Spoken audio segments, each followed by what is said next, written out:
In a cozy house at the edge of a sleepy town, a boy named Felix pressed his nose against the cold window pane. Outside, the world was turning white, blanketed by a soft, shimmery layer of snow. He wondered about the magic that was coming. He had heard stories of a midnight traveler, but he wanted to know the truth behind the twinkling lights and the brightly wrapped boxes.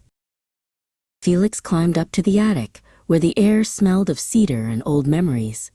Tucked behind a stack of woolen blankets, he found a heavy book with a velvet red cover. The title, etched in gold, read, "The Chronicles of Klaus." As he opened the first page, the room seemed to grow warmer, and the illustrations began to glow with a gentle, flickering light.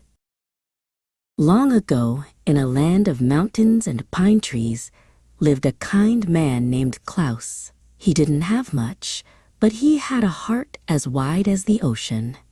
One winter evening, Klaus saw a traveler shivering in the wind. Without a second thought, he took off his own thick red cloak and wrapped it around the stranger's shoulders, asking for nothing in return. Klaus discovered that making others smile was the greatest treasure of all. He spent his long winter nights in his small cabin, carving scraps of wood into beautiful shapes. His first creation was a small, sturdy horse with a mane of braided yarn. He left it secretly on a neighbor's doorstep, beginning a tradition that would change the world forever. As word of his kindness spread, Klaus realized he needed help to reach every child. One night, while walking through the whispering woods, he met a tiny figure with pointed ears and a bright green hat. This was Pippin, a forest spirit who loved to build things. Pippin agreed to help Klaus, bringing the magic of the woods to his workshop.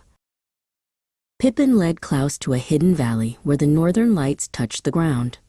There, they built a magnificent workshop filled with the sounds of tapping hammers and happy whistles. Pippin worked faster than a hummingbird, turning bits of tin and wood into whistles, dolls, and spinning tops that seemed to dance on their own. Klaus grew older, and his beard became as white as the North Pole snow. He sat in a great oak chair, looking over a scroll that stretched across the floor. On it were the names of children from every corner of the earth.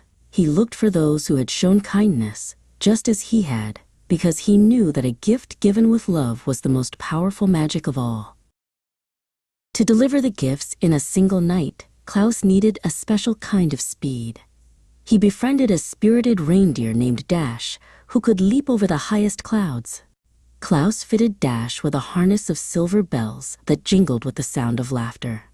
Together they practiced soaring through the frosty air, preparing for the longest night of the year. On Christmas Eve, the workshop was a whirlwind of activity.